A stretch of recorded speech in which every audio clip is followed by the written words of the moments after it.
ओम नमो भगवते वासुदेवाय। हमारे इस चैनल पर आपका बहुत बहुत स्वागत है। दोस्तों, आज की इस वीडियो में हम सफला एकादशी की व्रत कथा, व्रत विधि और महत्व के बारे में बताने जा रहे हैं। दोस्तों, आशा करते हैं कि भगवान विष्णु कृपा आप पर बनी रहे और आपकी सारी मनोकामनाएं भी पूरी हों। दोस्तों, अगर आपने हमारे चैनल को सब्सक्राइब नहीं किया है तो प्लीज़ सबसे पहले जाके हमारे चैनल को सब्सक्राइब करें, वीडियो को लाइक करें, जिससे कि आने वाली वीडियो आप तक जल्दी पहुंच सके। तो दोस्तों, व्रत कथा जानने से पहले आइए जानते हैं सफला एकादशी व्रत की पूजा विधि के बारे में। सफला एकादशी के दिन सुबह उठकर स्नान करें, इसके बाद मंदिर की सफाई करें। अब चौकी पर भगवान विष्णु की प्रतिमा या तस्वीर स्थापित करें, फिर घी का दीपक जलाएं और विष्णु जी को हल्दी कुमकुम से तिलक करें। मिठाई और तुलसी दल अर्पित करें। शाम को विधिपूर्वक पूजा अर्चना करें और विष्णु सहस्त्रनाम का पाठ करें। अंत में सफला एकादशी की कथा पढ़ें और आरती करें और इसके बाद सात्विक भोजन से अपने व्रत का पारण करें। तो दोस्तों, ये थी सफला एकादशी व्रत की पूजा विधि। तो दोस्तों, आइए जानते हैं सफला एकादशी की व्रत कथा के बारे में। यमराज युधिष्ठिर कहने लगे कि हे जनार्दन, मैंने माघशी शुक्ल एकादशी का सविस्तार वर्णन सुना। अब आप कृपा करके मुझे पौष माह के कृष्ण पक्ष की एकादशी के विषय में भी बतलाइए। इस एकादशी का क्या नाम है तथा इसके व्रत का क्या विधान है, इसकी विधि क्या है, इसका व्रत करने से किस फल की प्राप्ति होती है, कृपया ये सब विधान पूर्वक कहिए। भगवान श्री कृष्ण बोले, पौष माह के कृष्ण पक्ष में आने वाली इस एकादशी को सफला एकादशी कहा जाता है। इस एकादशी के देवता श्री नारायण हैं।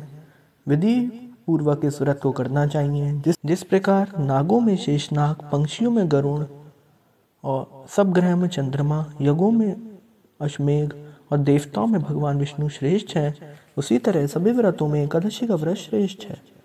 जो मनुष्य सदैव एकादशी का व्रत करता है वो मुझे परम प्रिय है। इसका महात्म्य मैं तुमसे कहता हूँ, ध्यान पूर्वक सुनो। भक्त वत्सल भगवान श्री कृष्ण कहने लगे कि यमराज, मैं तुम्हारे स्नेह के कारण तुमसे कहता हूँ कि एकादशी व्रत के अतिरिक्त मैं अधिक से अधिक दक्षिणा पाने वाले यज्ञ से भी प्रसन्न नहीं होता हूँ। अतः इसे अत्यंत भक्ति और श्रद्धा से युक्त होकर करें। हे राजन, द्वादशी युक्त पौष कृष्ण एकादशी का महात्म्य तुम एकाग्रचित्त होकर सुनो। तो दोस्तों, चलिए सुनते हैं कथा के बारे में। चंपावती नगरी में एक महिष्मान नाम का राजा राज्य करता था। उसके 4 पुत्र थे। उन सब में लुम्पक नाम वाला बड़ा राजपुत्र महापापी था। वह पापी सदा पर स्त्री और वैश्यगमन तथा दूसरे बुरे कर्मों में अपने पिता का धन नष्ट किया करता था। सदैवी देवता, ब्राह्मण, वैष्णवों की निंदा किया करता था। जब राजा ने अपने बड़े पुत्र के ऐसे कुकर्मों का पता चला तो उन्होंने उसे अपने राज्य से निकाल दिया। तब वह विचारने लगा कि कहाँ जाऊं, क्या करूं। अंत में उसने चोरी करने का निश्चय किया। दिन में वह वन में रहता और रात्रि को अपने पिता की नगरी में चोरी करता तथा प्रजा को तंग करने और उन्हें मारने का कर्म करता। कुछ समय पश्चात सारी नगरी भयभीत हो गई। वह वन में रहकर पशु आदि को मारकर खाने लगा। नागरिक और राज्य के कर्मचारी उसे पकड़ लेते, किंतु राज्य के भय से छोड़ देते।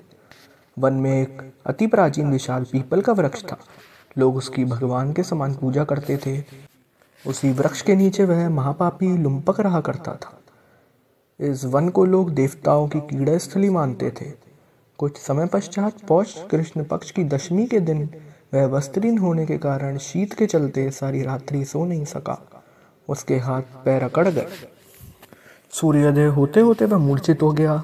दूसरे दिन एकादशी के समय सूर्य की गर्मी पाकर उसकी मूर्छा दूर हुई। गिरता पड़ता वह भोजन की तलाश में निकला। पशुओं को मारने में वह समर्थ नहीं था, अतः पेड़ों के नीचे गिरे हुए फल उठाकर वापस उसी पीपल वृक्ष के नीचे आ गया। उस समय तक भगवान सूर्य अस्त हो चुके थे।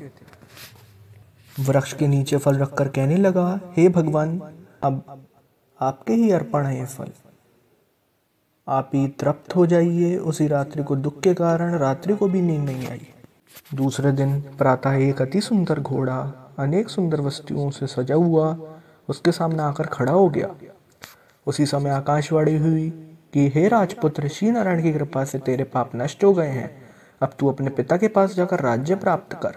ऐसी वाणी सुनकर वह अत्यंत प्रसन्न हुआ और दिव्य वस्त्र धारण करके भगवान आपकी जय हो कहकर अपने पिता के पास गया। उसके पिता ने प्रसन्न होकर उसके समस्त राज्य का भार सौंप दिया और स्वयं वन के रास्ते चल दिए। अब लुम्पक शास्त्र अनुसार राज्य करने लगा। उसके स्त्री पुत्र आदि सारा कुटुंब भगवान नारायण का परम भक्त हो गया। वृद्ध होने पर वह भी अपने पुत्र को राज्य का भार सौंपकर वन में तपस्या करने चला गया और अंत समय में वैकुंठ को प्राप्त हुआ। अतः जो मनुष्य इस परम पवित्र सफला एकादशी का व्रत करता है उसे अंत में मुक्ति मिलती है। जो नहीं करते वे पूंछ और सींगों से रहित पशुओं के समान है। इस सफला एकादशी के महात्म्य को पढ़ने से अथवा श्रवण करने से मनुष्य को अश्वमेध यज्ञ का फल मिलता है। तो बोलिए विष्णु भगवान की जय। तो दोस्तों आशा करते हैं कि सफला एकादशी से जुड़ी ये व्रत कथा आपको पसंद आई होगी। तो दोस्तों आइए जानते हैं सफला एकादशी के महत्व के बारे में। मान्यता अनुसार सफला एकादशी अपने नाम की तरह ही हर कार्य में सफल बनाने वाली मानी गई है। इस एकादशी के महत्व के बारे में महाराज युधिष्ठिर ने भगवान श्री कृष्ण से पूछा था। अतः भगवान श्री कृष्ण ने जो महत्व इस एकादशी का बताया था वह इस प्रकार है। पौष मास के कृष्ण पक्ष की इस एकादशी का नाम सफला एकादशी है। यह एकादशी व्रत इतना अधिक महत्व का है कि अधिक से अधिक दक्षिणा पाने वाले यज्ञ से भी भगवान प्रसन्न नहीं होते हैं जितना इस एकादशी व्रत पर उपवास करने से होते हैं। इस एकादशी के देवता श्री नारायण हैं। तो दोस्तों आशा करते हैं कि सफला एकादशी की व्रत का तो महत्व आपको से जानकारी पसंद आई होगी। दोस्तों आशा करते हैं कि भगवान श्री कृष्ण और विष्णु भगवान की कृपा आप पर बनी रहे और आपकी सारी मनोकामनाएं भी पूरी हों। दोस्तों अगर आपने हमारे चैनल को अभी तक सब्सक्राइब नहीं किया है तो प्लीज़ हमारे चैनल को सब्सक्राइब करें, बेल आइकन दबाएं जिससे कि आने वाली वीडियो आप तक जल्दी पहुंच सके। ओम नमो भगवते वासुदेवाय।